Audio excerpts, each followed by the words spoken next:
Prashant sir, നമുക്കറിയാം ബലൂചിസ്ഥാൻ ഇപ്പോൾ പാകിസ്ഥാന് ഒരു തീരാ തലവേദനയാണ്. ബലൂചിസ്ഥാൻ ആർമി ഒക്കെ ഉണ്ടാക്കുന്ന പ്രശ്നങ്ങൾ പാകിസ്ഥാന് പരിഹരിക്കാൻ സാധിക്കുന്നതല്ല. ഏകദേശം പാകിസ്ഥാന്റെ കയ്യിൽ നിന്ന് ബലൂചിസ്ഥാൻ പോയ ഒരു മട്ടാണ്.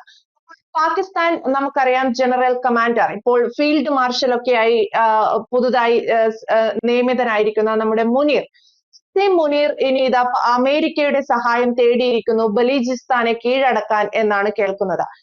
ഈ വാർത്ത എത്രത്തോളം ശരിയാണ്? അമേരിക്കയുടെ ഇടപെടൽ അല്ലെങ്കിൽ അമേരിക്കയുടെ ഒരു അറ്റാക്ക് എന്നൊക്കെ വേണമെങ്കിൽ നമുക്ക് പറയാം, ഇത് ബലൂചിസ്ഥാന് നേരെ ഉണ്ടാകാൻ സാധ്യതയുണ്ട്. നമ്മൾ കഴിഞ്ഞ ദിവസം ഒരു ടോക്കിനകത്ത് ഇത് സംസാരിച്ചതാണ്. കാരണം ബലൂചിസ്ഥാനിൽ അമേരിക്ക ആയുധം എത്തിച്ചു എന്ന് പറഞ്ഞുകൊണ്ട് ഒരു വാർത്ത, അത് അത്തരത്തിൽ ബലൂചിസ്ഥാനിൽ നിന്ന് തന്നെ മാധ്യമങ്ങളിൽ വന്ന വാർത്തയാണ്. അതിനകത്ത് വ്യക്തത ഉണ്ടായിട്ടുള്ള ഒരു റിപ്പോർട്ടാണ് ഇപ്പൊ വന്നുകൊണ്ടിരിക്കുന്നത്. അതിനകത്ത് ഈ പറഞ്ഞതുപോലെ ബലൂചിസ്ഥാൻ എന്ന് പറയുന്ന പാകിസ്ഥാൻ പ്രവിശ്യയിലെ ഏറ്റവും പ്രധാനപ്പെട്ട ഒരു സ്ഥലം. പല പ്രവിശ്യകളുണ്ടല്ലോ പാകിസ്ഥാനിൽ, പല പ്രവിശ്യ, സിന്ധ് പ്രവിശ്യയുണ്ട്, അല്ലെങ്കിൽ പഞ്ചാബ് പ്രവിശ്യയുണ്ട്, ബലൂചിസ്ഥാൻ പ്രവിശ്യയുണ്ട്. ഈ ബലൂചിസ്ഥാൻ പ്രവിശ്യയിൽ എന്ന് പറഞ്ഞാൽ എല്ലാവർക്കും അറിയാവുന്ന പോലെ 48 തൊട്ട് അവർ പാകിസ്ഥാൻ പിടിച്ചടക്കി തൊട്ട് അവർക്ക് സ്വാതന്ത്ര്യം വേണമെന്നുള്ള രീതിയിൽ പോവുകയാണ്. സ്വാതന്ത്ര്യം വേണമെന്നുള്ള രീതിയിൽ പോവുകയും ഇപ്പം ഏറ്റവും അവസാനം അവരെ ഈ സ്വാതന്ത്ര്യ സമര പോരാളികൾ എല്ലാം കൂടെ ഒന്നിച്ചു നിന്ന് ബലൂചിസ്ഥാൻ ലിബറേഷൻ ഗ്രൂപ്പ് ഉണ്ടാക്കി അതിനകത്ത് വലിയ ശക്തമായിട്ട് നിൽക്കുകയാണ്. ഇപ്പം സിന്ദൂർ ആക്രമണത്തിന് ശേഷം, അതിനു മുമ്പ് ആഭ്യന്തര വിഷയമാണ്, ബലൂചിസ്ഥാൻ ഈ പാകിസ്ഥാൻ പട്ടാളത്തെയും അല്ലെങ്കിൽ പല പ്രവിശ്യകളും അവിടെ സ്വന്തമാക്കിയിട്ടിരിക്കുന്നു. അതിനുശേഷം ഈ ബലൂചിസ്ഥാൻ പാകിസ്ഥാൻ പട്ടാളത്തിന് സിന്ദൂർ ആക്രമണത്തിന് ശേഷം അവിടെ കയറാൻ പറ്റാത്ത രീതിയിലേക്ക് ബലൂചിസ്ഥാൻ സ്വാതന്ത്ര്യം തന്നെ പ്രഖ്യാപിച്ച് നിൽക്കുന്ന ഒരവസ്ഥയാണ്. ഇതിനി അംഗീകാരം മാത്രം കിട്ടിയാണെങ്കിൽ അംഗീകാരം തരണമെന്ന് പറഞ്ഞിട്ടുള്ള റിക്വസ്റ്റും ഒക്കെ ആയിട്ട് വാർത്തകൾ വരുന്നുണ്ട്. ഇപ്പം ഈ ബലൂചിസ്ഥാൻ എന്ന് പറയുന്ന പ്രവിശ്യ ഈ പാകിസ്ഥാൻ എപ്പോഴും ആ പ്രവിശ്യയെ കൈയടക്കി തൊട്ട് അവിടുത്തെ ധാതു ലവണങ്ങൾ അല്ലെങ്കിൽ അത്തരത്തിൽ കൂടുതലുള്ള ഒരു സ്ഥലമാണ് ഈ അത് പ്രയോജനപ്പെടുത്തിക്കൊണ്ട് അവരെ ഒരു പണ്ട് ബംഗ്ലാദേശിനെ കാണിച്ചതുപോലെ ക്രൂരമായി പീഡിപ്പിച്ചുകൊണ്ടിരുന്നു. അല്ലെങ്കിൽ അവരുടെ ഈ പിടിച്ചടക്കി വെച്ചിട്ട് ആ പ്രവിശ്യയിലുള്ള ആൾക്കാർക്ക് വേണ്ട പരിഗണന കൊടുക്കാതെ ആ പ്രവിശ്യയെ കൃത്യമായിട്ട് ഉപയോഗിച്ചുകൊണ്ടിരുന്ന ഒരവസ്ഥയുണ്ട്. അതിനകത്തുനിന്ന് പോരാട്ടത്തിനകത്ത് പാകിസ്ഥാന് അവിടെ കടന്നു കയറാൻ പറ്റാത്തപ്പോൾ ചൈനയെ ഉപയോഗിച്ച് ആ പ്രദേശത്ത് അല്ലെങ്കിൽ ചൈന കണ്ണുവെച്ചിരുന്നു. ചൈന അവിടെ ചെന്നിട്ട് ഈ ഗദാർ അല്ലെങ്കിൽ അത്തരത്തിൽ പോർട്ട് ഡെവലപ്പ് ചെയ്യുന്നു, അല്ലെങ്കിൽ അവിടെ ഒരു വിമാനത്താവളം ഡെവലപ്പ് ചെയ്യുന്നു. ഈ അടുത്തൊന്നും ചൈനയ്ക്ക് കയറാൻ പറ്റാത്ത അവസ്ഥ. ചൈനയിലെ ഉദ്യോഗസ്ഥന്മാരെ ഉൾപ്പെടെ ഏതാണ്ട് 10-40 പ്രധാനപ്പെട്ട സയന്റിസ്റ്റ് വലിപ്പത്തിൽ വരുന്ന ഉദ്യോഗസ്ഥന്മാരെ ഒക്കെ കൊന്ന് പലവട്ടം ചൈനയ്ക്ക് ഇപ്പം അവിടുന്ന് പിൻവാങ്ങേണ്ട ഒരവസ്ഥ. കോടാനുകോടി രൂപ മുടക്കിയിട്ട് തുറമുഖത്തിന്റെയും അല്ലെങ്കിൽ വിമാനത്താവളത്തിന്റെയും ഒക്കെ കെയർ ഓഫിൽ അവർക്ക് അവിടുന്ന് ഖനനം ചെയ്യുന്നതിന് വേണ്ടി വിവിധ കൂടുതലായിട്ടുള്ള ഖനികൾക്ക് വേണ്ടി പൈസ ഇൻവെസ്റ്റ് ചെയ്തിട്ട് അവിടുന്ന് പിന്മാറേണ്ട ഒരു അവസ്ഥ വന്നപ്പോൾ ഇപ്പോൾ ബലൂചിസ്ഥാൻ എന്ന് പറയുന്ന പ്രവിശ്യ കൈവിട്ടു പോകുന്ന ഒരവസ്ഥ പാകിസ്ഥാന് വന്നപ്പോൾ ഒരുപക്ഷെ പട്ടാളത്തിന് ഇടപെടാൻ പറ്റാത്ത രീതിയിൽ പട്ടാളത്തിന് കരുത്തില്ലാത്ത ഒരവസ്ഥ പാകിസ്ഥാനിൽ വന്നപ്പോൾ ഈ യുദ്ധം കൂടെ കഴിഞ്ഞപ്പോൾ ഈ പറയുന്ന പാകിസ്ഥാന് ഒന്നും ചെയ്യാൻ പറ്റാത്തൊരവസ്ഥ വന്നപ്പോൾ ശക്തമായ ഒരു രാജ്യത്തിന്റെ പിന്തുണ അല്ലെങ്കിൽ ബലൂചിസ്ഥാനിലേക്ക് കൊണ്ടുവരുന്നതിന് വേണ്ടിയുള്ള ഒരു ശ്രമം മുനീർ നടത്തുന്നുണ്ടോ എന്നുള്ളതിനെ പറ്റിയാണ് നമുക്കിപ്പം മനസ്സിലാവുന്നത്. അതായത് ഈ അവിടെ അമേരിക്കയുടെ ഭാഗമായിട്ടുള്ള എറിക് മേയർ അദ്ദേഹത്തിന്റെ കെയർ ഓഫിൽ ഒരു സംഘം അന്ന് കഴിഞ്ഞ ദിവസം നമ്മൾ സംസാരിച്ചതാണ്. അത് സംഘം അവിടെ പര്യടനം നടത്തുന്നു, മുനീറുമായിട്ട് സംസാരിക്കുന്നു, അല്ലെങ്കിൽ ആയുധം കൊണ്ടുവരുന്നു, പലവട്ടം ചർച്ച നടത്തുന്നു എന്നതിനെ പറ്റിയൊക്കെയുള്ള വാർത്തയും അത് സ്ഥിരീകരണവും ഒക്കെ ഇപ്പൊ വന്നിട്ടുണ്ട്. അപ്പം ഇതിനകത്ത് ചൈനയ്ക്കൊരു വലിയ പ്രശ്നമുണ്ട്. ചൈന പാകിസ്ഥാനെ വിശ്വസിച്ച് ഒരുപക്ഷെ പാകിസ്ഥാന്റെ പല പ്രവിശ്യകളും കോടാനുകോടി രൂപ മുടക്കി, അതിൽ ഏറ്റവും പ്രധാനപ്പെട്ട പ്രവിശ്യയായിട്ടുള്ള ഈ പറയുന്ന ബലൂചിസ്ഥാൻ പ്രവിശ്യയിൽ കോടികൾ മുടക്കി പോർട്ട് പണിഞ്ഞു, അല്ലെങ്കിൽ വിമാനത്താവളം പണിഞ്ഞു, ഖനികൾ പണിഞ്ഞു.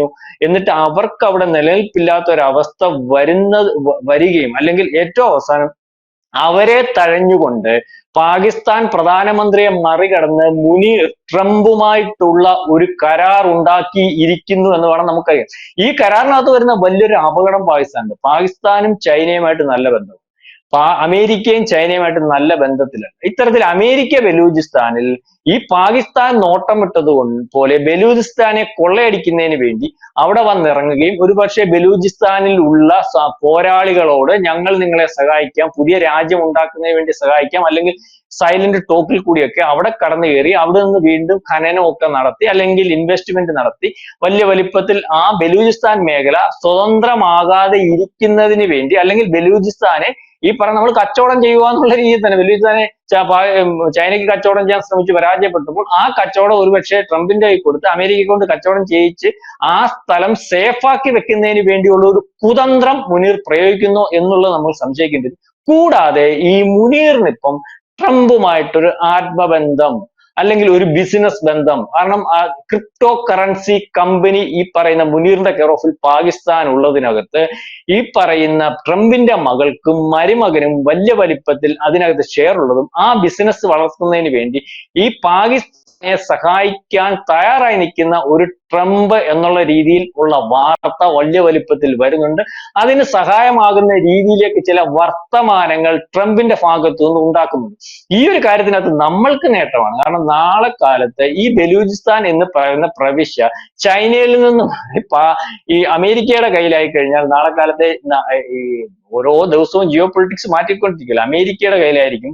ഇപ്പൊ ഉള്ള ഇത് വെച്ച് ചൈനയെക്കാട്ടിൽ നമ്മൾക്ക് ആക്സസ് ഉണ്ടാകുന്നത് ഈ പറയുന്ന അമേരിക്ക അവിടെ നിൽക്കുമ്പോൾ ആയിരിക്കും, അല്ലെങ്കിൽ നമുക്ക് ആ രാജ്യമായിട്ട് കൂടുതൽ ബന്ധം സ്ഥാപിക്കുന്നതിന് വേണ്ടി സാധിക്കും, അല്ലെങ്കിൽ നമ്മൾക്ക് ആ ബലൂചിസ്ഥാനെ സഹായിക്കുന്നതിന് വേണ്ടിയും നമ്മുടെ കാര്യങ്ങൾ നടപ്പാക്കുന്നതിന് വേണ്ടിയും ഒക്കെയുള്ള കാര്യങ്ങൾക്കകത്ത് ഇപ്പോൾ ഉള്ളതിനെക്കാട്ടിൽ കൂടുതൽ സാധ്യത വരാനുള്ള ഒരു കാര്യമുണ്ട്. പക്ഷെ ചൈനയെ സംബന്ധിച്ചോളം ഈ ചൈനയ്ക്ക് ഒരിക്കലും സഹിക്കാൻ പറ്റുന്ന ഒരു അവസ്ഥയില്ല. ചൈന ഇൻവെസ്റ്റ് ചെയ്ത പണം വെള്ളത്തിൽ വരച്ച വര പോലെ പോകുന്ന ഒരവസ്ഥയുണ്ട്. അപ്പൊ ചൈന ഏതൊക്കെ രീതിയിൽ പ്രതികരിക്കും എന്നുള്ളതിനെ പറ്റി നമുക്കറിയത്തില്ല. ഒരു പക്ഷേ പാകിസ്ഥാന്റെ ഒരു അവസ്ഥ വെച്ചാൽ അവിടുത്തെ ഭരണാധികാരികൾക്കൊന്നും വലിയ കാര്യമൊന്നുമില്ല, പട്ടാളത്തിനാണല്ലോ അവിടുത്തെ കാര്യം. പട്ടാളത്തിന്റെ കാര്യം ഇപ്പൊ നോക്കുന്നത് മുനീറാണ്. അപ്പൊ മുനീറിനെ പട്ടാള മേധാവിയായിട്ട് ഇരിക്കുമ്പോൾ തോന്നും പട്ടാളത്തിനകത്തും പ്രശ്നമുണ്ട്. അവിടുത്തെ ഈ പട്ടാളത്തിനകത്ത് വേറൊരു ചേരിയുണ്ട്, അത് മുനീറിനെ തട്ടിക്കളയാൻ വേണ്ടി നിൽക്കുന്നു, അല്ലെങ്കിൽ അതിനകത്ത് അവിടുത്തെ രണ്ടാമത് 3 ചേരി ഉണ്ടെന്ന് പറയുന്നു. ആ 2 ചേരിയും മുനീറിന് എതിരെ നിൽക്കുന്നു. മുനീറിനെ ഈ സ്ഥാനത്ത് നിന്ന് മാറ്റിയിട്ട് പാകിസ്ഥാൻ വേണ്ടി വന്നാൽ പിടിച്ചെടുക്കുന്നതിന് അവർക്കും താല്പര്യമുണ്ട്. അപ്പം ഇപ്പൊ അകത്തൊരു വലിയ ആഭ്യന്തര സംഘർഷമുണ്ട്. ഈ ആഭ്യന്തര സംഘർഷം മുതലെടുത്ത് ചൈനയ്ക്ക് കിട്ടുന്ന തട്ടിന് ഒരുപക്ഷെ മുനീറിനെ നാളെ കാലത്തെ തട്ടിക്കളയാൻ പോലും ചൈന തയ്യാറായി വെക്കും, അല്ലെങ്കിൽ മുനീർ നാളെ കാലത്തെ ഏതെങ്കിലും ഒരു അപകടത്തിൽ അറിയാൻ വയ്യാതെ വ്യക്തതയില്ലാത്ത ഒരു അപകടത്തിൽ മരിച്ചു പോകാൻ വരെയുള്ള ഒരു അവസ്ഥയുണ്ട്. ഏതായാലും ഇപ്പോഴത്തെ ഒരു ഇതനുസരിച്ച് വ്യക്തമായി വന്നു കഴിഞ്ഞു, ബലൂചിസ്ഥാൻ എന്ന പ്രവിശ്യയിലേക്ക് ചൈനയെ മാറ്റി അല്ലെങ്കിൽ അമേരിക്ക വന്ന് അവിടെ ഒരു കടന്നുകയറ്റത്തിന് വേണ്ടി ശ്രമിക്കുന്നുണ്ട്. ബലൂചിസ്ഥാൻ പ്രവിശ്യയിൽ ഇൻവെസ്റ്റ് ചെയ്യുന്നതിന് വേണ്ടി ശ്രമിക്കുന്നുണ്ട്.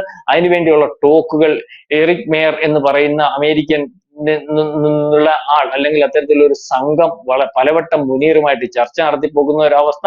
അപ്പം ഇത് ഇന്ത്യക്ക് ഇപ്പോ ഉള്ളതിനെക്കാട്ടിൽ കൂടുതൽ സാധ്യത ഒരുപക്ഷെ നാളെ ഉണ്ടായി വരുന്ന ഒരവസ്ഥയുണ്ട്.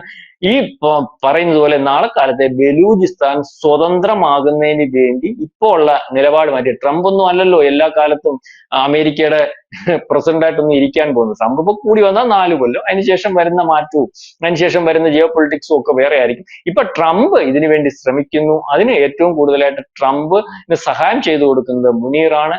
ഇതിനകത്ത് ചൈനയ്ക്ക് വലിയ തട്ടുകേടാണ്. ഏതാണ്ട് കോടാനുകോടി രൂപയാണ് ചൈനയുടെ ഇൻവെസ്റ്റ് ചെയ്തിരിക്കുന്നത്. ഈ പൈസ എങ്ങനെ തിരിച്ച് ചൈനയ്ക്ക് കിട്ടുമെന്നോ അല്ലെങ്കിൽ അതിന്റെ ഒരു കരാർ എങ്ങനെ ആയിരിക്കുമെന്നോ എന്നുള്ളതിനെ പറ്റിയൊന്നും വ്യക്തതയില്ല. ഏതായാലും ചൈനയും അമേരിക്കയും ഈ ഒരു വിഷയത്തിൽ നേർക്കുനേർ വരുന്ന ഒരു അവസ്ഥയുണ്ട്. പാകിസ്ഥാന് ഇതുവരെ കൊടുത്ത പിന്തുണ ഒരുപക്ഷെ ചൈന കൊടുക്കുന്നതിനുള്ള സാധ്യതയൊന്നുമില്ല. അമേരിക്കയെ സംബന്ധിച്ചോളം അമേരിക്ക അവരുടെ താല്പര്യത്തിനനുസരിച്ച് ഓരോ ദിവസവും അവരുടെ നിലപാടുകൾ മാറ്റിക്കൊണ്ടു പോകുന്ന ഒരു രാജ്യമാണ്. പിന്നെ ഇന്ത്യയെ പോലുള്ള ഒരു രാജ്യത്തെ പൂർണ്ണമായിട്ട് പിണക്കി ഇപ്പം ഏതൊരു കാര്യത്തിനും നിന്നു കൊടുക്കുന്ന ഒരവസ്ഥ അമേരിക്കയ്ക്ക് ഉണ്ടാവത്തില്ല. കാരണം അത് അമേരിക്കയുടെ നിലനിൽപ്പിനെയും കച്ചവടത്തെയൊക്കെ ബാധിക്കുന്ന ഒരു കാര്യമാണ്. അതുകൊണ്ട് ബലൂചിസ്ഥാനിൽ അമേരിക്ക വരുന്നത് കൊണ്ട് നമ്മൾക്ക് തട്ടുകേട് ഒന്നും ഉണ്ടാകുന്ന ഒരു അവസ്ഥ നമുക്കിപ്പോ കാണുവാൻ സാധിക്കുന്നില്ല. പക്ഷേ മുനീറിന്റെ തട്ടുകേടാണ് ഒരുപക്ഷെ നാളെ കാലത്തെ മുനീറിന്റെ ജീവന് വരെ ഭീഷണി ഉണ്ടാകുന്ന ഒരു അവസ്ഥയുണ്ട്. കാരണം ചൈനയ്ക്ക് കിട്ടുന്ന തട്ട് നിസ്സാര തട്ട് ആയിട്ട് നമുക്ക് കാണാൻ സാധിക്കും. Yes. എന്തായാലും അസീം മുനീർ വീണ്ടും പാകിസ്ഥാന് പണി വാങ്ങിക്കൊടുക്കുന്നു എന്ന് വേണം കരുതാൻ. ആദ്യം പഹൽഗാം ഭീകരാക്രമണം അദ്ദേഹം പ്ലാൻ ചെയ്ത ആസൂത്രണം ചെയ്ത എന്ന വാർത്തകൾ പുറത്തു വന്നിരുന്നു. ഓപ്പറേഷൻ സിന്ദൂറിലൂടെ ഇന്ത്യ അതിന് മറുപടി നൽകി. ഇപ്പോഴിതാ അമേരിക്കയുടെ സഹായത്തോടെ ബലൂചിസ്ഥാനെ ആക്രമിക്കാൻ ഒരുങ്ങുന്നു, അല്ലെങ്കിൽ അത്തരത്തിലുള്ള ഒരു പദ്ധതി അദ്ദേഹം പ്ലാൻ ചെയ്യുന്നു എന്നറിയുന്നു. അങ്ങനെയാണെങ്കിൽ അത് ചൈനയെ ചൊടിപ്പിക്കുന്നതായിരിക്കും അമേരിക്കയുമായുള്ള പാകിസ്ഥാന്റെ ബന്ധം എന്ന് പറയുന്നത്. അപ്പോൾ പ്രശാന്ത് സാറി സൂചിപ്പിച്ചതുപോലെ അസീം മുനീറിന്റെ കാര്യത്തിൽ ഏകദേശം തീരുമാനമാകാനുള്ള എല്ലാ സാധ്യതയുമുണ്ട്. വ്യക്തമാണ്. Thank you sir.